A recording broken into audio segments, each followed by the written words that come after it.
Welcome to another episode of the Noon Podcast. Today, I have the pleasure of sitting down with my former colleague and dear friend, Megan. As a seasoned EMS professional, having served as a trauma tech in a level 1 ER and as an EMT for a busy 911 ambulance service, Megan brings a wealth of experience to the table. Our conversation is sure to be filled with valuable insights, lots of laughter, and great stories. Let's get started. All right, Megan, thanks for joining us today. Oh, yeah, thanks for having me. Yeah, no problem. Can you go ahead and give me an introduction of yourself? Sure. I'm Megan. I've been in EMS for far too long. Forever. Basically, I started when I was like 18, 19. I'm not going to list my age now because that's just rude. I wouldn't ask a lady her age. You can't. How many years? Let me quantify, though. Something like 15. I feel like after 10, you stop counting. What is the average career like for like 2 years now? I thought you were a little older than that. Now I'm questioning my older? age. No. I just thought you had been doing it as long as I had. I could be very off with my math. It's been a long day. 16. So what were you quantifying? Okay, I was off by 1. I've never claimed a math. It's close. But I started with like the rural volunteer fire service because I was too young to work anywhere. And then I went to the high volume city and I'm at the level 1 ER now for like 10 years this year. 10 years. Oh man, I remember when you started. You started after me. I know. But I remember like, when you left because I was really upset that you left the company that we worked for. Yeah, you were my last street shift, actually. I was like, okay, I can end it with Sam. Yeah, That'll be fun. This is good. We're good. Because we've been friends for, God, a long time. Almost that Our friendship same would amount be of in like time. middle school. We'd be going through puberty right now. Just to quantify it for you. There would be pubic hair involved. Your short and curly's going on. Tinglies. Sorry, and I will say I'm probably not going to be, what is it, NSFW? Oh, don't please. Viewer discretion probably should be advised if there's young kids. I'll have a special one for you. Yeah, you might need to. So how are you liking it at the hospital versus the ambulance? It's different. It's a different kind of busy. I don't want to say like more hands off, but you have more definitive like captains of the ship, yeah? Because you have the doctors. I mean, I boss the doctors around, don't get confused, but... there are a lot of training doctors at your facility, and there is a lot of learning that goes on at that facility, so that's every June, right? July is upon us. I try and like warn people, I'm like, yes, they're doctors, but they've been in a library for like the last 12 years. Yeah. It's fun. I think it's fun when getting to see them be excited to do things reminds me of how I was when I went through paramedic school. You know, not all old EMS and crusty school. like we are now. Yes, well, back in my days. So what got you into EMS in the first place? I think I took my little brother to like our local firehouse, and I was like, hey, those lights look fun. I feel like I could get down with that. And then it just sucks you in, you know how it does. So you just drove him over? Yeah, because it was just like the regional fire station, and they do the tours and stuff. Because my brother is 16 years younger than I am. So like the wee woos were real exciting. Yeah. When you're that small. I mean, we can all agree the wee woos are still fun. They are. Now that I'm off of it, it's a lot more fun. Yeah, when it's not constantly blaring in your head. I like to try and make the most obnoxious noises I could. Yeah, the whistle sounds. Whip, whip. Yeah. There's probably a reason they took the PAs out of the trucks. That's all I'm saying. I would agree with that. There probably is. I am lucky enough in the service that I'm in right now. We actually have 2 ambulances. Oh, yeah, so I I've seen still those. drive a little bit. You know, every once in a while I'm like, check this out, nurse. Yeah. Do you know how to do this? You qualified? You can't even turn these lights on, bro. Where's your SIBO? Yeah. It's good for your lifetime, which probably should not be. They started training the nurses in SIBO, which is good for our company anyways. And that just makes it so that it's a little more dispersed and so that everybody can chart. You know what I mean? Yeah, I was trying to think. You guys have a much smaller pool. So. Yes, it is a much smaller pool. And you have to be a little smarter to work in the flight service. You know what I mean? Not shots fired? No shots fired. That's for medics or nurses or, you know, if there's RTs or whatever services that the flight company might utilize. In general, might be a little controversial, but I feel like the standard has gone significantly down across the board. I agree. Do you think that that's because we're so short-staffed? I was gonna say, I feel like it's probably out of a necessity. If you look, like all these hospitals are all staffed by travelers and stuff. And it used to be the travelers had to have so many years experience, and now it's only one. So you're getting like babies in. To work in the ER or in trauma? Yes, a blanket statement. Yes, yes, yeah. Blanket statement. It's the trauma is all travelers now. We have, aside from charge nurses, a handful of core staff. Yeah. Now, Katie and I talked briefly about how cool it is that you're, and I could be getting this wrong. I believe he is the ER director at this point. He's a paramedic. I'm not sure what his position is. To my knowledge, he has stepped down from that and is more like a manager, so like second in command with another lady. Oh, okay. I could also be wrong. He was very bad at the politicking. He was a fill-in, though, at least for a little bit. And that's really cool, having a paramedic be up in that position. Yeah, that's the first time I've heard of that, because hospitals have In always any been hospital, so nurse-driven. Yes. And how are you guys having any hard time hiring, like, paramedics or techs? Always. I mean, because it is so much busier there, and then because we're relying on the travelers, so our paramedics are now forced to fulfill a more nursing role, but getting paid a third of what like the travelers are. Right. And I mean, when I was there, I feel like we were already doing a similar nursing role. Mm-hmm. So I can't imagine that it's gotten easier. It's probably gotten a little bit harder. I think there's probably resentment. Naturally so. Yeah. I mean, it is understandable, especially if they're not offering... Especially for like me in general, just all these nurses, not to throw shade at anybody, but do this, do that. And I'm like, you're making a lot more than I am. Yeah. And you're asking me, and you see me walking by holding a bunch of supplies, trying to restock or do wound care in another room. Or there will be 3 of us on, just like text medics for the night, and 2 should be in trauma and like 1 in the monitor room. That's 2 people for the 70-bed ER. Yeah. On top of the critical care area, which is seeing crazy high census, way more so than we ever have. Yeah, that's crazy. It's been a lot of fun. Yeah. It's been a lot of fun. I'm sure COVID has done great things for healthcare. But I bet you've gotten to see some really cool things. That is true. Like, being the only level 1, we get everything. Everything gets flown in. Like, I think I had somebody flown in from Utah at one point because we just happened to be the closest. Then he got discharged at like 3 a.m. He's like, what do I do now? And I was like, taxis only go within city limits, so I don't know what to tell you. Yeah. I'm real sorry. Well, they have people at the hospital that are supposed to help, right? Facilitate like rides. Social work, but I think they leave at midnight. So at 3 a.m., that poor guy was just like, shouldn't have punched the window, buddy. I know. Shouldn't have punched the window. It's always the windows. I know. My wife was in the hospital just recently, and they were trying to transfer her out of state because they were saying that the type of doctor that she needed wasn't available. Like, they were just so busy here, and I told them absolutely not. It's up to her ultimately, but doing flight services, we see how many people get flown out of state and then stranded, just to be seen, told, hey, follow up later. Follow up with your primary care, follow up with your doctor. Good luck. See you later. Well, and I'm assuming it's the same situation everywhere. From what I've heard from the travelers, is like everything is actively burning to the ground. Yeah, for sure. So why transfer to a different state? Yeah, no, we were flying people from New Mexico to Vegas, Nevada, 2-3 times a shift for a little while because they were accepting patients. And it's like, that's going to be real hard for families to get in during visiting hours. And the ER doctors were, pissed. It's like, well, your doctors are the ones accepting. The only reason we can bring them over here is because you guys are accepting. And yeah, we don't just kidnap people and fly them and be like, surprise, Shonay. We got somebody for you. Exactly. So what would you say is like one of the coolest things that you've gotten to do as a tech in the trauma unit? So when we do, like, were you you did an open thoro? Yeah. I've had one, yeah. Had but one? You had it before I did, and I was a little jealous when you came in and told me because I was sitting in the monitor room. I am such a shit show that, like, everyone has been getting their first, like, open thoros with me. Really?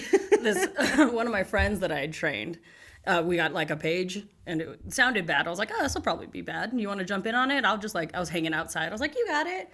And I left her in there with somebody who was also brand new. Oh. He didn't tell me. He'd never been a part of that. And she's like, help, help, help. And I look, and they're just doing the full cut open. I was just like, oh no. This went so sideways. But I digress. I've gotten to like do the cardiac massage twice. I just kind of like weasel my way in. So like holding a human heart in your hands is kind of surreal. Yeah, and that's kind of a last ditch effort for somebody who may have had a really bad trauma in cardiac arrest, right? So they crack open the chest and you get to reach your hand in, and you're performing basically the most hands-on CPR that you can. Oh yeah, literally just compressing a heart, like not through anything, gloves. Through gloves. Through gloves. Hopefully you don't pop a hole. Oh, that would be bad. I did end up with wire in my hand recently from somebody doing compressions when they had like open heart. I was like, that glove wasn't torn. Why does he have a hole on his chest? Oh no. It's kind of like hardcore, but also morbid. I was like, oh, ew, no. Did you get cut? A little bit. Oh no. I just raw dog it like I do most things in my life. Hep C, bro. I know that they keep pediatrics pretty separate from adults, but occasionally you'll get those pretty gnarly ones. How do you deal with the bad stuff that you get? Like peds specifically, or just in general? Just in general. You know, I feel like in EMS, most of us, it's peds. Peds are the kind of scary ones, unless you're working in a pediatric ER and you feel more comfortable with it, but... Yeah, well, no, I get that, because, like, I really only have a soft spot for, like, mamas and kids. Sure. And when I say kids, not, like, the 16-year-old shithead that's like, I'm going to fuck you up. Be like, no, there's not Ariel on these walls. Don't get confused. That's going to be in the adult side anyways. Because they're fighting. Then they learn real quick. I'm like, you want to act like a big boy? We're going to treat you like a big boy. You're not going to like it. I don't know. I guess in some of the same ways that we all try and find healthy coping mechanisms. Spending time with like friends, family, decompressing again in healthy ways. Try not to turn to alcohol and all that. That's always good. That's a down. It can be a slippery slope. Yeah, it's definitely a downer. Alcohol. Because I mean, let's be real. You can't be in this career field for more than a month without getting affected. Nobody gets out unscathed. They're lying to you if they say they do. That's true. I think they had done a study actually that was saying like first responders and like trauma nurses or ERs actually have like a more complex form of PTSD than like military, because it's built up over a lifetime instead of like a short, condensed, really bad. It's like the little bad, but over 20 years it starts to wear on you. Somebody, I think it was Ed the other day when we were talking offline, had said that, and this just resonated with me so much. He said that they should treat EMS similar to the military, where you go in and you opt to do 4 years. And if you want to keep doing, more, you can sign up to do more, or you can opt out and still get benefits like, medical or health benefits. I mean, he could be onto something, because then you can reevaluate and be like, what have I done? Yeah, right. Like, should I change my career, or should I continue going? Or can I go up, go from, if you want, to change careers, go from EMS to nursing, or have some of those career paths be a little bit easier, because EMS is really a glass ceiling. It is. Once you hit it, you can do management for EMS or stay in the field. Right. And I do see a little bit of change in that, like we were discussing earlier with the paramedic that was kind of managing ER for a little bit. Like, that is huge for us, you know? And I think that it's not recognized very much, and it should have been. That should have been a bigger deal, where I feel like maybe the facility wanted to downplay it a little bit because they didn't have any other fill-in, or, because he went from a paramedic to a charge nurse position, and then he filled from a charge nurse into, like, the director position for a little bit. That should have been bigger news, I think, for medics. Yeah, and I mean, you're right. They didn't really recognize that at all, and they made a very clear distinction. It wasn't a charge; it was a paramedic charge, right? And like he wasn't allowed to wear the same color really to make that distinction. So then, as far as I know, would get like a lot of pushback from other floors and that kind of stuff, because they saw him in the paramedic color as opposed to like a charge color that had a little more authority. Yeah, that's crazy. I guess I just assumed that he would be wearing... I think they offered him a safety vest, if that counts. Oh, no. You want your Joey vest? Poor guy. That's just kind of medicine in general. Doesn't know what to do with us, though. Yeah, We're the weird kind of just like Swiss Army knife But then they're like, but we don't we'll put you away until we need you again. Right. And we don't have any type of unions or anything to defend us either. And I do kind of put that on us as well, because we don't stick up for ourselves. We're just like, we get to do cool things and drive really fast. Look what I can do. I don't need a union. Yeah, I don't need people to defend me. I get to do all of these really cool things. So I think that's kind of on us. I think we do need to step up and kind of take a stronger position in the state of New Mexico. That's true. And just as a culture, we tend to be locked in the past a little bit. Like just even the backboards. Yeah. We were doing it just because that's the way it's always been done since the 70s. When there was like very clear literature and all these studies that are like, not great. And we're like, nope, that's the way we do it. That's it. This is how it's done. Back in the 70s, we're going to do lines of Coke and drink alcohol while we're driving these ambulances. Yeah. The standards, though, have increased significantly. And you'll see that a lot of companies across the United States even are starting to require bachelors. Really? For paramedics. There are companies that you can't get into, regular 911 service companies that you can't get into without having a bachelor's. And a lot of nursing facilities don't require a bachelor's, but will give you an incentive if you have one. I was going to say, because that's interesting, because that would help us hopefully be able to be recognized a little bit more. But as far as like the nursing community, they were like, well, if you're going to be a charge nurse, we strongly suggest you have your bachelor's. But it wasn't a requirement. Yeah, it's still not a requirement. Because they have the same 2 years that, like, the medics get. Yeah. For, like, minimum. Yeah. So which do you like more? Did you like the ambulance more or like the ER more? It's like apples and oranges, right? Because each benefits to each, downsides to each. I will say the ER is busier. Just the flow of patients. Again, like having 21 patients you're looking after at once. Where, like, on a rig, you could go to some, like, real shitty fucked up call, but then after you can squeeze in 10 minutes. Yeah. For yourself. Yeah. When you can't really hide, especially when they give you your Voceras. You'd be trying to pee and it's all bling, urgent call, and you're like, oh, God, come on. Your pants around your ankles, you're like, 2 seconds. Yeah. Just mute. 2 seconds. I just take the battery out. I'm like, nope. That's smart. So do you miss working on the ambulance? Some. I don't miss, like, all the late calls and, like, all of that. But some more of the freedom that kind of goes with that. Yeah. I mean, when you didn't have calls, you got to hang out and just chill in the ambulance. But I feel like towards the end of our stay there, that wasn't very often. No. Well, because what was the old adage? Was EMS, like, earn money sleeping? Yeah. I feel like not anymore. Not anymore. Not in this city. Not anyways. In this economy. Not in this city. No, especially this one. Because 11 was in the top 10 for responses. Really? In the nation. Didn't know that. That's crazy. I'm pretty sure it's like call volume. Ugh. And that's one district. Yeah, that's crazy. They do keep those guys busy. And that's such a high area for unhoused population and... they call it the war zone down there. And they have the barriers between the streets to prevent drive-bys, basically. And that I'd never seen that until I started here. That's crazy. People already know that this is kind of a rough place to live. But I'd worked with a nurse from Detroit, and her husband made her quit because... Yeah. It was that bad? Yeah. Oh. So we'll put that in perspective. Detroit. She was like, this is the only level 1 I've been to without, like, metal detectors and stuff. Really? I think we kind of got them, but there's, like, half the time security's not there. Yeah, the metal detectors are security using handheld metal detectors, right? Yeah, it's not like the walk-in ones that you see in a lot of other facilities. Like TSA, anywhere. When we showed up the other day with a trauma, I was surprised because security met us outside, and I was like, what are you doing? He was like, well, you have the stabbed patient, right? I was like, yeah. You guys show up for these?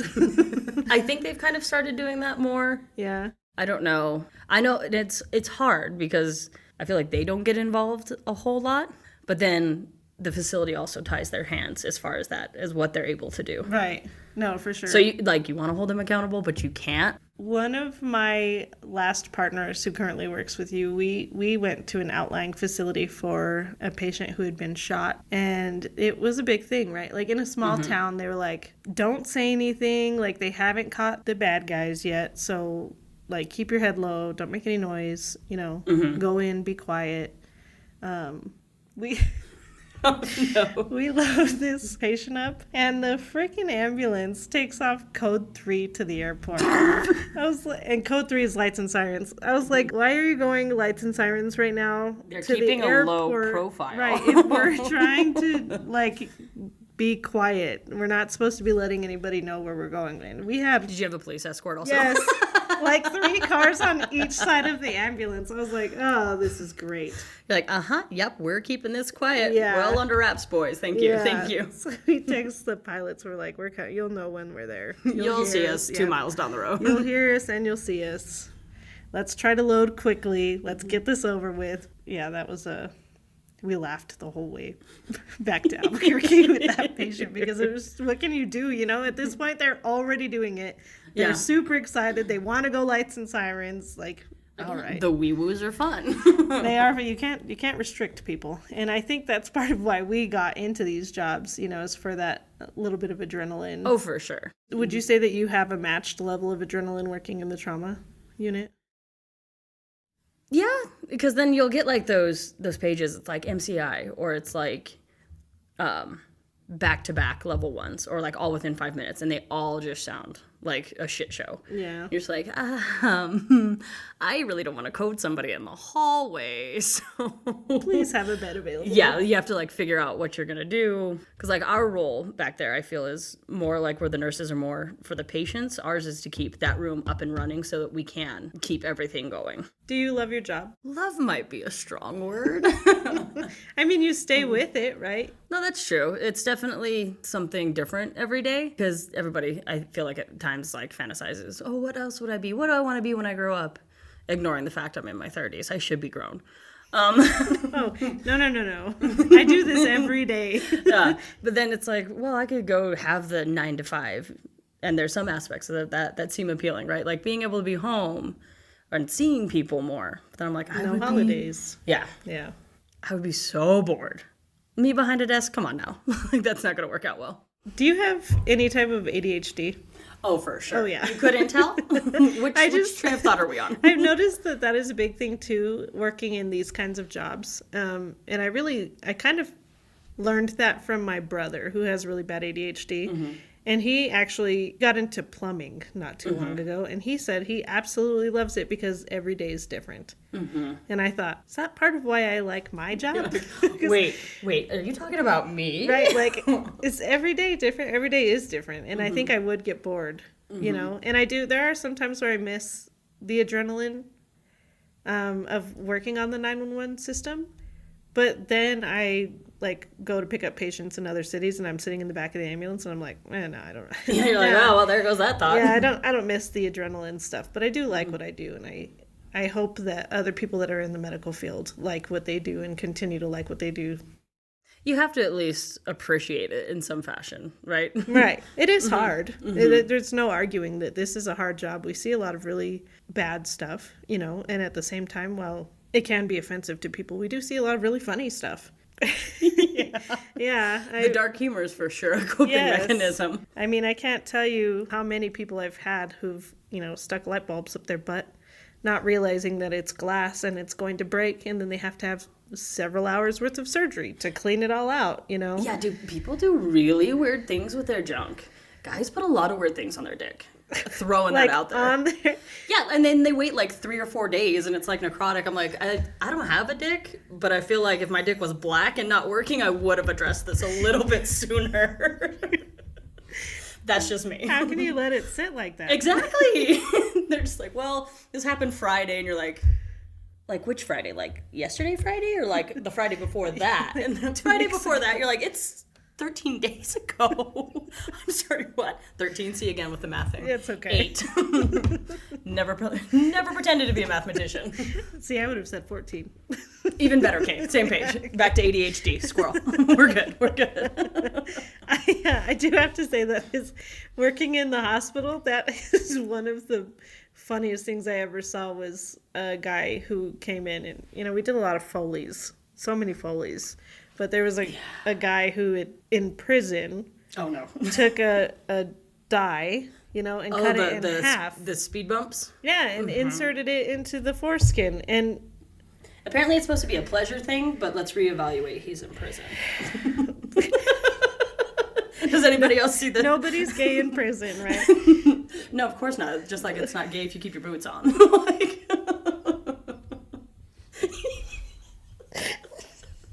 Oh, it's true. It's so true. I just feel like everyone glosses over that fact, so I just like to point out the awkward little subtleties. Be Right. like, he says he's doing it for the ladies, huh? Yeah. I don't know, last time. A lot of practice. You know what? The nastiest thing I ever learned at the hospital was like talking about it. Was this a Chicago sidecar? Oh yeah, I know it is Philly, but yeah. Is a Philly sidecar? Same basic, like, oh, I almost name dropped somebody in particular. Whoops. But yeah, where they have to reverse the ostomies. Yeah, so they have to get an ostomy. So an ostomy is basically a poop bag that you get if your intestines aren't functioning properly or, you know, something's going on. So you get a poop bag attached to your stomach. They cut a hole into your stomach and they put a liner, and then you poop in this bag and you have It's like to the little change see-through, bag out. see-through window. Mm-hmm. And they blow up when you expel gas. They will expand and they can pop if you don't take care of it. Oof. Sorry, you just sent me into an existential crisis. What I know it is a Chicago sidecars when people in prison have these and they allow other males to insert their penises into the hole. I wonder how many soups that costs you. The pintas. So many. What flavor of ramen does that equate to? Definitely spicy chicken.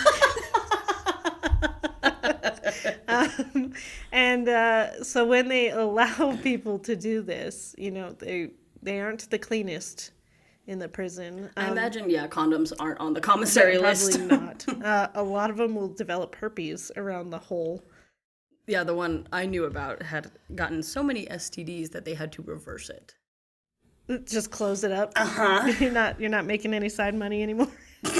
Was that pun intended?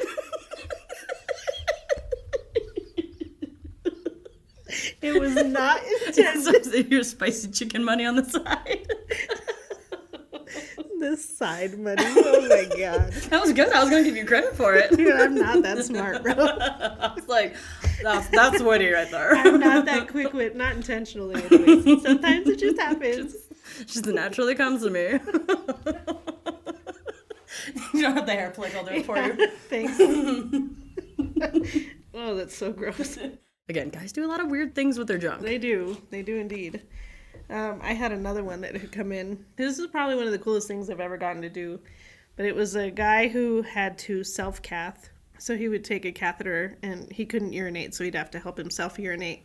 And in the prison system, I don't know if they monitor them when they have to do this or what, but he was taking the caths and he was shoving them all the way up his dick. So they were actually floating around in his bladder. Yeah, he had... he went past the hub. Yeah, he went like 7 or 8 deep, I think, and he had to.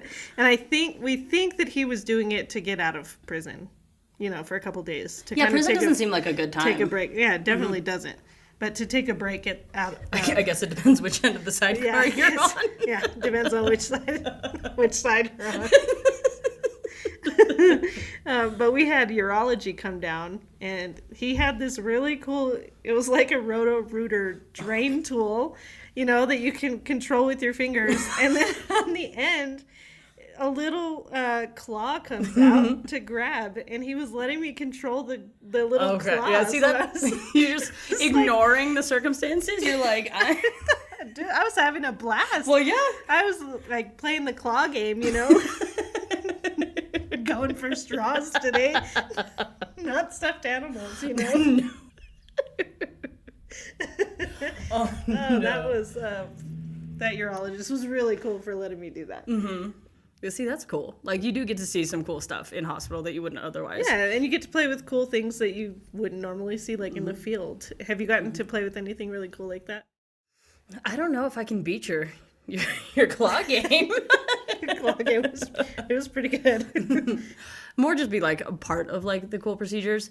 Also, I didn't know, like, when people break their femur to pull traction and they'll drill through tib fib to pull traction that way. It's like an $800 drill bit on a DeWalt. Just a normal DeWalt drill. that kind of blew my mind. So it's not a DeWalt drill bit. It's Nope. It's a very expensive drill bit. And just like Home Depot drill. Did it look any different than a normal drill bit? Yeah, I mean, it's longer, so it's like a long screw. Okay, so like 6 inches-ish. Yeah. Yeah. But That's just the gotta be so DeWalt painful. and just like the reusing of the DeWalt. Yeah, that's funny. You're just like, it's sterile, I guess. Hey, I've got a DeWalt. Also just walks around with a DeWalt. I know. Just Home Depot drill. Where do they put that? They leave it in the closet. I was going to say, does Ortho take it up or do they have it? No, I think they it's stash just it down there. That's so funny. I guess they use it that often, huh? A lot, yeah, a lot. I think one of the cool things to see too is the external pacemakers that you guys have. And then the little the magnets to stop the internal pacemakers if they're misfiring. Which will, an internal pacemaker defibrillator will shock you if it's, malfunctioning. So they use these giant magnets, very strong magnets, to shut down the defibrillator to make it stop shocking the people that are coming in. Also expensive magnet. I'm sure it is. I don't think we have that many of them. They're attached to the carts. So there's at least like 4. Were you not there for that? We had like a term clean and housekeeping went through and threw like everything out of the carts and drawers and stuff. Magnet y todo. Just... Oops. Yeah, we went through and we're like, look at all these toys these guys play with. What is going on here? Yeah, it was like the external pacer, like you were talking about, and then the magnet, everything was gone. Why? I don't know. They went and got bolt cutters. Oh my gosh. I can't remember, but like cut it off the cart. We looked, we're like, you're messing, right? Like, no, you have the magnet and you have like the very expensive tools and stuff, right? And no. Just gone. Just biohazard. Whoops. No biggie. Whoops. So is there anything that you do like as a hobby just to kind of get a relief from all of it? So like pre-world burning down, COVID, right? I would take my dog to dog training, and that was fun. Little bonding experience for he and I, even though I make fun of his eyeballs. I know, his eyeballs do point in 2 different directions, but he's still the cutest dog I've ever seen. I was gonna say, tread lightly. He's the most handsome boy. Didn't you have a picture of him painted with one of the little scruffs? No, that was my mom's Boston Terrier. That's right. And she had a snaggle tooth because her teeth were all fucked up. Oh, he's so goofy. I'm glad to know that the training did help. Do you do like any type of exercise, or do you just kind of hang out at home, watch movies? I would like to say I would do more exercise, but that would be a bold-faced lie. Like I'll go out on like the recreational hikes, but I'm definitely more of like a stay-home kind of girl. Yeah. Are you watching any TV shows right now? Oh, so many. Back So to ADHD. You're just switching back and forth. Yeah, I get like halfway in and I'm like, meh, next. How can you do that? I can't stop a show, like, unless it's really bad. Well, it's not even that it's bad. I'm just like, I'm ready for a little something different. This is boring. I can't even remember what I was watching before I came over. What would you say your worst call or patient has been? God, worst patient. I feel like that's rock bottom gets... That's affected you personally. Oh, okay. Yeah, it doesn't have to be like gory or anything like that. So that's interesting. Yeah, I don't think it's like the gore. I know those are always like the stories people want to hear because it's interesting, right? Yeah. What induced the most trauma for you? But I guess it's the aftermath more so than like the actual event. It's seeing the people that get left behind, kind of thing, right? Those are the ones that stick with me. Like the very first code I ever worked many, many moons ago, and it was actually a pediatric code. I cannot remember what the kid looked like, but I will forever remember the painting that his family had of him above the mantle as we were coding him in his living room at like 2 a.m. Yeah, could not remember him. But that detail sticks out. And being 18, walking in with the life pack, and mom's like, help him. And I was like, you need to call somebody. And I was like, oh, you did. Wait, I'm somebody. Yeah. Yeah, I didn't even have a license. So back when the laws were written. Yeah. when it was chiseled in on stone when we were starting. You could work off a probationary license. So I was just on a probationary license. I wasn't even officially state licensed. Yeah. I would have to say that I think I did an opposite way of doing it, where I remember a lot of the first couple of ones that I had, and I don't remember, like, as far as what they look like. I do remember a lot of my codes, and I had a lot of codes, but I don't remember what they look like kind of after a certain point. Mm-hmm. And that could have been, fatigue from working as many hours as I was working versus when I first started and I wasn't working as hard, mm-hmm. just getting into it and kind of learning the job. One of the hardest codes that I had was a young lady who, her and her boyfriend had just finished having sex, and she was like, I'm going to go take a shower. And he was like, okay, cool. And he fell asleep. Well, he woke up 3 hours later and the shower was still running. So he went in to check on her, and she was in the shower. She was crouched down, like almost looked like she was like resting. She had her head on the edge of the tub. So we suspect what happened is that she passed out and then had enough force pushed against her neck on the edge of the tub that she ended up suffocating, basically. Asphyxiated? Yeah, and she was still warm from the water. So when we pulled her out, we worked her for probably about an hour, and she was just so young. She was like 18 or 19, and I remember the young ones, the way she looks. Yeah, the young ones hit differently. Like, that sounds odd, but it's... Because we've all been young and made stupid mistakes. Right. And that could have very easily been any one of us. That could have literally been... There wasn't drugs involved. Yeah. There wasn't anything involved. That literally was just circumstantial. She passed out in the right spot at the right time. Yeah, I think that's why, like, the teenage calls are so much harder. Because we've all done, again, very stupid shit that easily could have been us. But we had the opportunity to learn and grow from it. Whereas opposed to, like, or we got lucky, right? Yeah. Or we just got lucky. Yeah.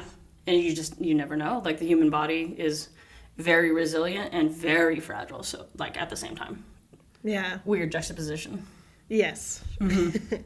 Do you have any funny calls that just stick out to you?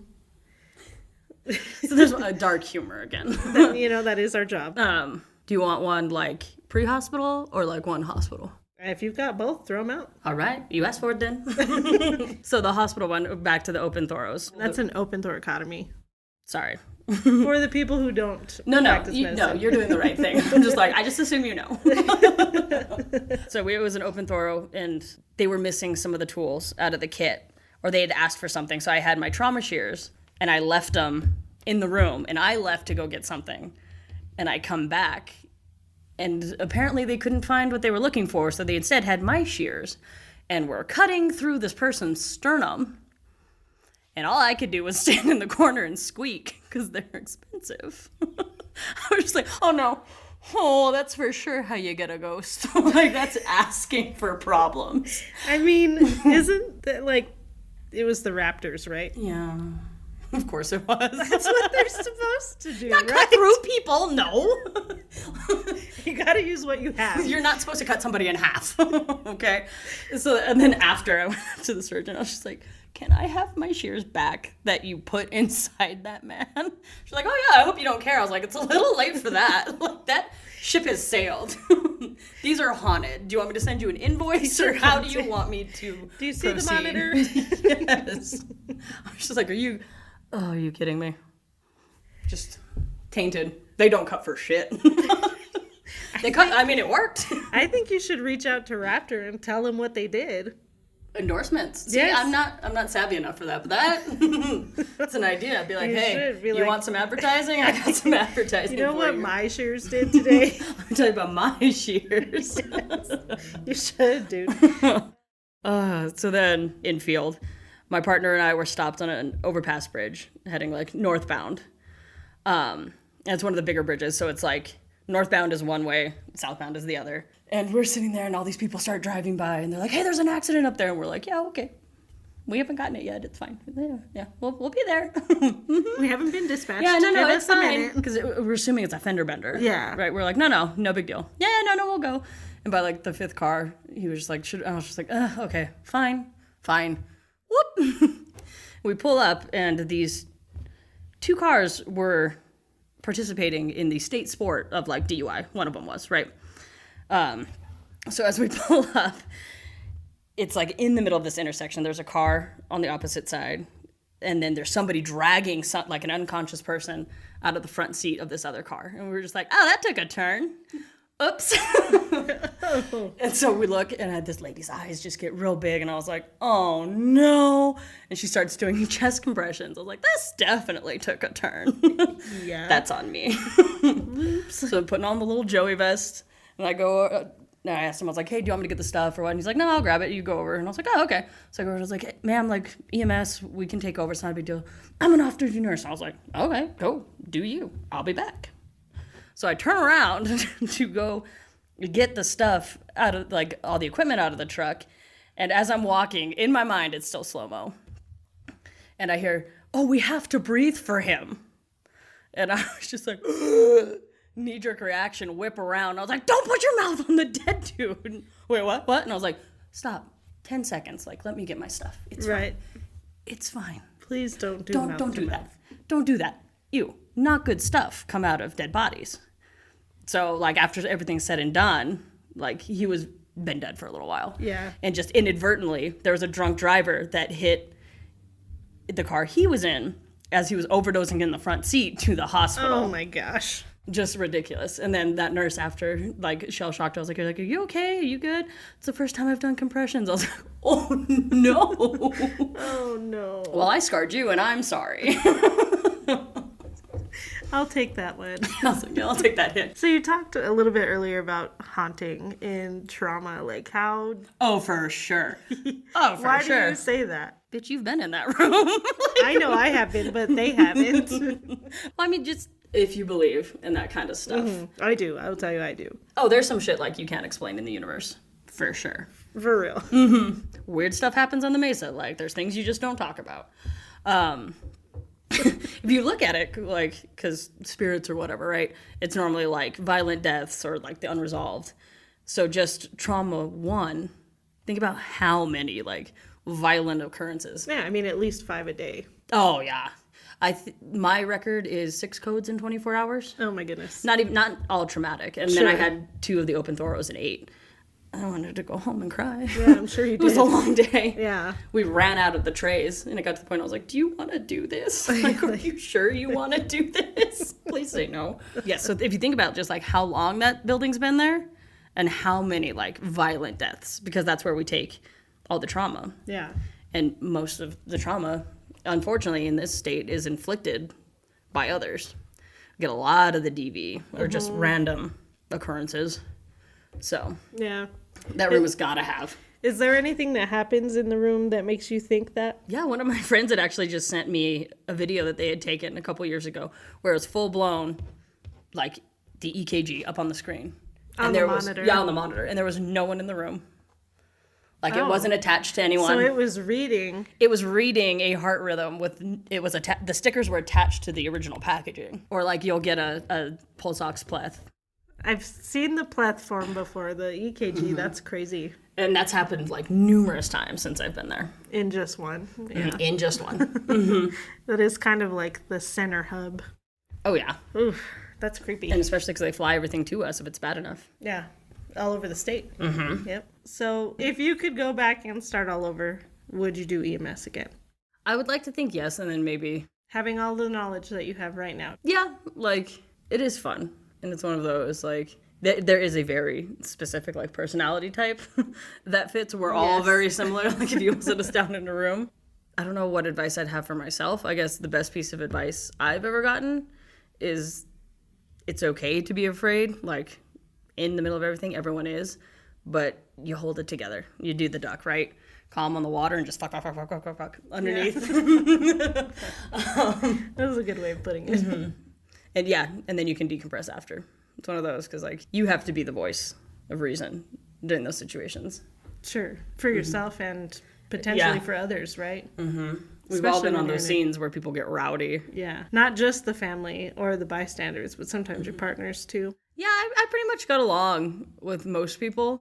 You didn't ever have any partners that were like, ah, shit.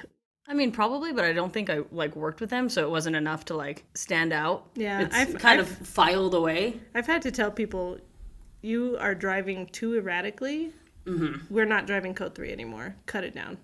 Like, just shut it down. Because at the end of the day, like, it's not my emergency. I don't want it to become mine. And a lot of people are treating the lights and sirens as, like, a we need to get there right now. And that's not the goal with lights and sirens. It's just to get, just to kind of move traffic to the side. Yeah. Well, and when you run code, it's like an increase of like 300%. Yeah. Something's going to happen. And it's always devastating. And it's always your fault. Right. Once the lights are on. I don't want that liability. We're public servants. We don't make that much. Like, no. Yeah, wait, go ahead and sue me. There's not that much to take. It is always going to be your fault. People forget that. Yeah. Were you ever in any accidents in the ambulance? Oh, goodness. I may or may not have, like, tapped a pedestrian. I was not expecting that answer. Oh, he was thrown, allegedly. Allegedly? What do you mean by that? I don't know why that was the first thing that popped into my head. So for the service, that was the one code 0 that I had activated for me. But it's where, like, they clear all the air traffic. Like, you were now in an emergency. Okay. We were driving to a call, and we were driving slowly down one of the war zone streets. Like 5 miles per hour? Like 10. Okay. Because I had accidentally driven past the address, and, like, we saw the scene, so I was slowed down to find a place to turn around. And there was 2 guys fighting on the side of the road. They were just random. Yeah, they were just guys like fighting on the side of the yeah. road. Okay. And so the one, like, the super aggressive guy goes and just throws this man into the road. And I, like, had enough time and going slow enough, had time to turn the wheel and miss, and he clipped the mirror and kind of bounced and, like, twirled around the box. I was just like, dun, dun, dun, dun, dun, dun, dun. And then he just stands there in the middle of the street like a tiny child and just, you hit me. Okay. And I was just like, oh my God. And my partner had the window rolled down, and then the guy that threw him in the street, and she's queued up. I forget why. And for whatever reason, the guy that threw him in the street was like, you fucking pussy, blah, blah, blah. I'm going to give you something to cry about. And she's queued up on the radio, so Met 10 is hearing all of this. Just like, just, because I think she was trying to relay something, and so she's like, get the fuck out of here, blah, blah, blah. And they're just like, do you need PD? Like, what? And they're just like, and I was like, this is so dramatic. Oh, goodness. I mean, it was such a low deal. Like, PD was like, oh, are you going to drug test her? And I was like, if you want to. And then, like, my soup was just like, no. Well, you can. Yeah, I was like, go ahead. Not positive.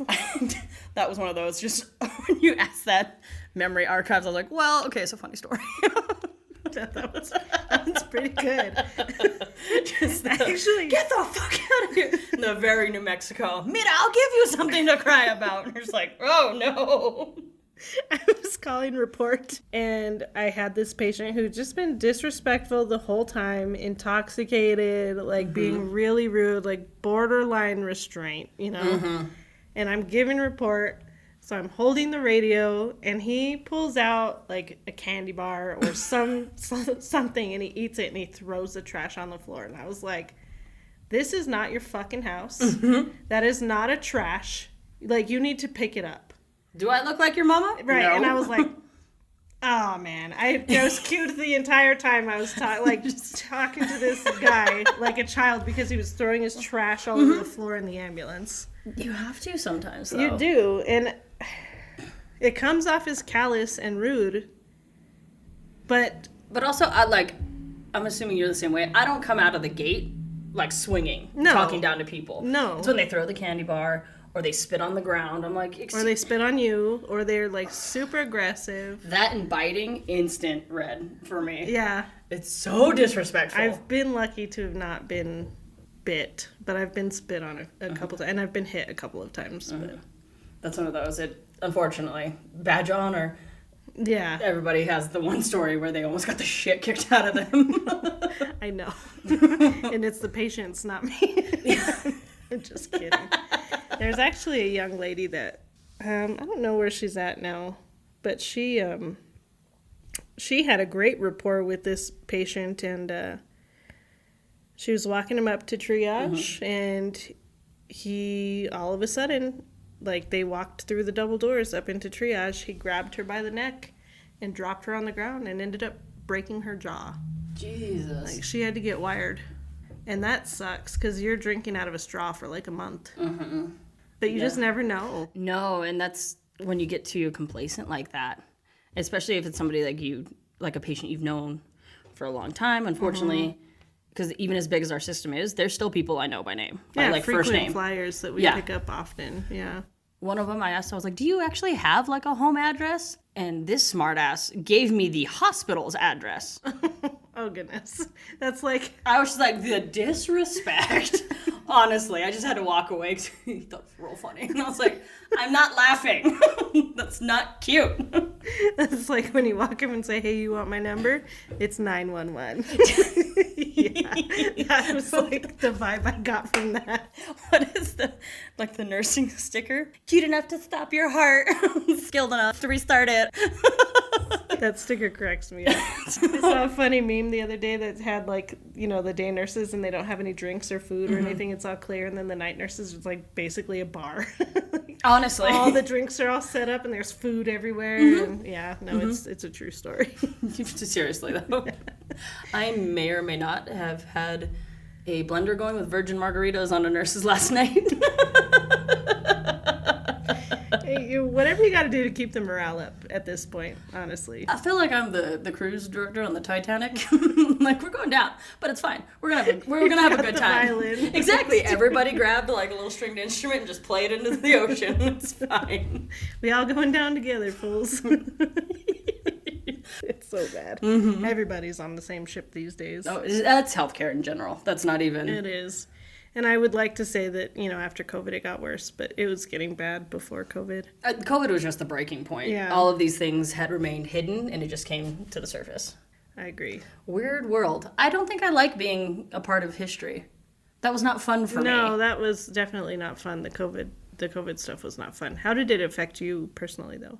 I was living alone at the time, and like as all this was coming out, I just remembered like having the conversation with my family, being like, I can't be around you guys anymore.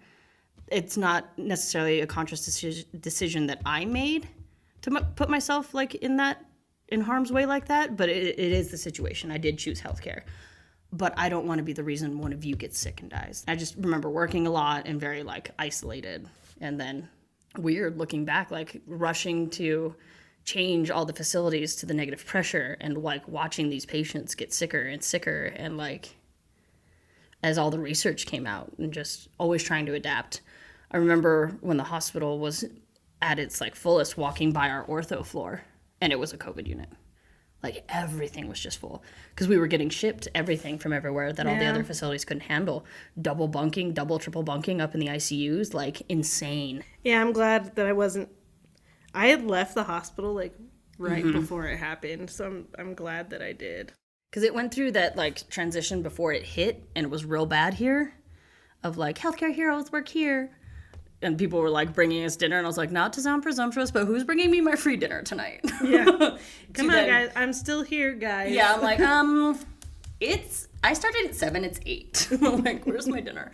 To then like the world burning down, and like getting to the point where they were putting out, I don't know if you saw it, they had the refrigerator trucks because they weren't going to have anywhere to store bodies. Like, it became very real very quickly. For a little while, you know, we weren't sure how safe it was and how close it could be, and being in those close quarters, we weren't, because we didn't know, so we weren't transporting a lot of COVID until more research coming out. I think we didn't even start transporting.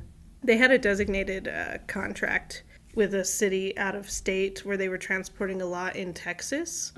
And so that team did transport a lot of COVIDs, but I don't think we started transporting COVIDs till like June or July. Yeah, you were lucky. I know some of the other like ambulance companies in the city were kind of just winging it. And then like reusing the N95s and stuff is wild to think about now. Because that's what we were having to do. Right, because there weren't enough. Because there wasn't any. Because an employee, I don't know, like, where in the giant facility, like, we couldn't even go get N95s from the supply. Like, a charge nurse had to go up and get them because somebody was taking them and selling them, like, on the black market. Jeez. Is the rumor. I have, like, no confirmation of this. And then they're like, here's your hospital-issued Tupperware to put the mask in until it falls off your face or you've hit the 30 days. So you were only getting one new one every 30 days. That is insane. Or until it like broke or you couldn't wear it anymore. Were you guys double masking? Yeah, that was their solution, was the N95s and then like the procedure mask. And you were wearing gowns into every room. Yeah. Did they have like the AC blasting at that point, or? I can't remember. I just remember being very sweaty all the time. All the time. All the time. And you can't even walk around in it, right? Because as soon as you walk into a room, you're having to, you have to gown up and then de-gown and then gown up and then de-gown. And then for like the level 1s, then you have to wear the leads on top of that. So that's an extra like 10, 15 pounds. No. So sweaty. Yeah, that was, I mean, the couple of times that we did, that I remember that I transported COVID during the day. And then because you had to have like the bouffant and like all the things. That, and then on top of your flight suit, and then you're getting into an airplane where the AC can't even be turned on until they start the airplane. So you're already in the plane for like 5 minutes before the plane can actually start. Ugh. And then you get your props going, and it's still another like 5 to 10 minutes before the air circulates enough to cool down. Oh, that was hot. Yeah. And then we had to we had these mister machines that we had to go back to base and defog fog out the plane after every COVID transport. So COVID, even on a short mission that may have only been, a 30-minute flight and an hour on the ground, and then a 30-minute flight back was lasting 6 hours. For a while, we were, when there wasn't the research, so you were having to wait like time limits before like environmental services could go in to even like clean the rooms for us. And then we were like, we only have so many negative pressure rooms built in. So then we were putting like the air scrubbers in these rooms to try and accommodate, and then juggling people that way. And then the rule outs versus like confirmed versus negative. And I think at one point there was like running low, but to the facility's credit, they tried very hard to keep us stocked with like what they could. Do you feel like you were supported throughout that period of time? Yeah, I mean, minus the mask thing, but again, that was a national thing. That wasn't them. Yeah. Kind of give credit where credit is due. That's not on them. Sanitizer. Yeah, that was a big deal. Yeah. Or the fact that everyone was like taking all the toilet paper. I'm like, Jesus, how much do you guys shit? Like, calm down. We were behind the ball on that one. There were quite a few times where we were wiping with, paper towels because we could not get toilet paper anywhere. Yeah, I lucked out and living alone. And I would just go to Costco to buy toilet paper, so I was like, I'm good for like 2 months. I'm gonna ride this out. See, when you get the 48 pack, like I'm good for a little bit. That's funny. This is not a crisis. Now it's a thing. We get like even down to 6 rolls, and we're like, we gotta get more. We're oh no! Close. Yeah, this is dangerous. You're having PTSD, the non-flashbacks, the paper towels. Ooh, the sandpaper. That was a really rough time, I think, for everybody. I know we got lucky because we were actually living together. It was me and my wife, and then him and his wife, and I think we did stay apart, but we also had each other to, talk shit to and mess around with and help with like groceries and all the other stuff. Yeah, too. and I mean, we were very fortunate in the fact like we were in the middle of it, but we also had jobs. Like, how many other people were then forced to stay home, no income? Like, you can still look around and see all these little like mom and pop shops that used to be so that have many just closed down too. But on the other, so there was that, right? There were people that were forced not to work because of COVID, and then a lot of companies that lost business. On the other side, though, there were a lot of people that weren't allowed to work that started getting income checks without having to work, which was a little frustrating too, because, I'm having to go into work and deal with these really sick people, and there are people that are not doing anything right now and getting paid to not do anything. So I felt like the world was in 2 parts. There were the essential workers and then the non-essential workers. And the non-essential workers were like, I'm going to start working out and get fit, and I'm going to start new hobbies and do all of these things. And we're still forced into working these hours, and then oftentimes going into overtime because there weren't enough people to cover the amount of patients that we were seeing. Well, and for me, it was like, what else am I going to do? Right. I might as well make some money off of this, I guess. Right. Which is what a lot of the travelers did, right? That's kind of when the travelers started really booming, the travel nursing jobs. Well, because I think there was a lot of like the thinning of the herd within healthcare also, though. There was the some thinning of the herd, and then there were people coming out of retirement like, I'll help, So then you have an older generation that's also coming in to be like, I can help, and So you have the younger ones that are like, oh, fuck this. I'm not going to do this. I'm not going to do this. Yeah, peace out, guys. And then you have the older generation like, I can help. Back in my day. Yeah. I haven't put a Foley in 20 years. Which hole is it? You know? I haven't seen IV catheters like this since 1985. Just 85, like I meant to say longer ago. 85. Oh, no. That was still before your time. A little bit. Not much. Just the whole thing, that was like, you know, we hit that 100 years. Mm-hmm. Well, I mean, it was technically like the SARS from like 2003. That's when it should have hit, and it just got postponed. Yeah. Every 100 years, it just thins the herd a little bit. It does. Nature has a way of balancing everything out. And so on that note, it was pretty crazy to watch like all of these places flourish without human interaction, right? Like the dolphins were coming. How quickly the animals came back. Yes, I was gonna say like Venice had dolphins again. Yeah. And like all the pollution, you could actively see the pollution going down around like San Francisco. The deer and shit in New York and that was really cool. Mm-hmm. And eye-opening. Very eye-opening. It wouldn't take Mother Nature very long to come back. Oh no, we're not needed. We're a detriment. Let's be real. For sure. People. You people. So are there any charities or any, like Rob has, you know, Skulls for Hope. Is there any companies that you use or that you support that you would like to talk about? I wish I was cool enough to say yes.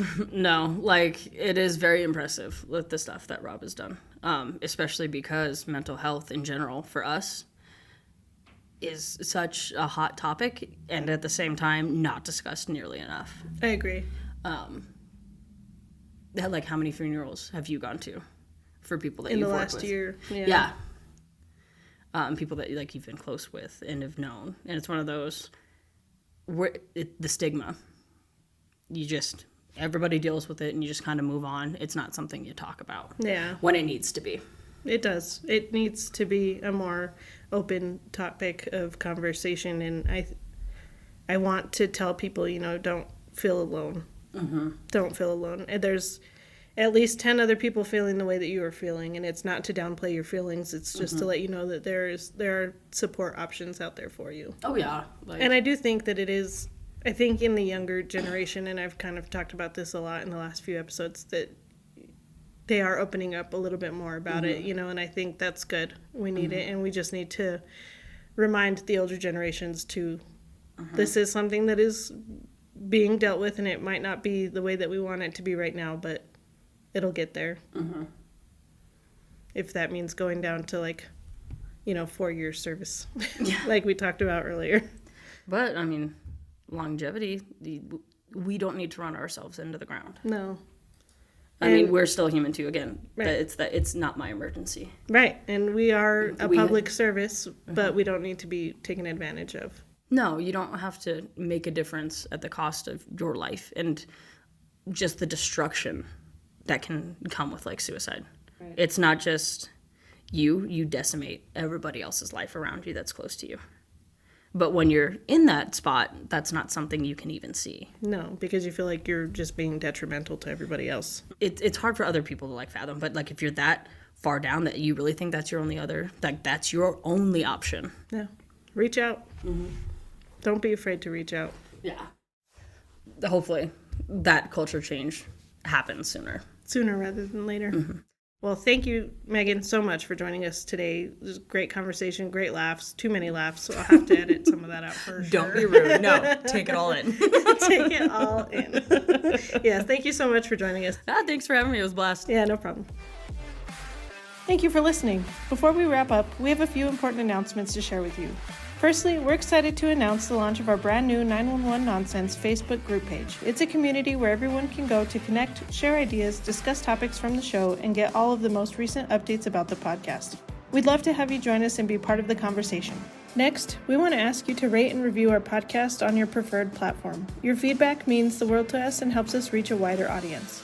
By rating and reviewing the show, you'll be supporting us in a big way and helping others discover 911 Nonsense. If you enjoy what we do and would like to support the podcast even further, we have a few options available.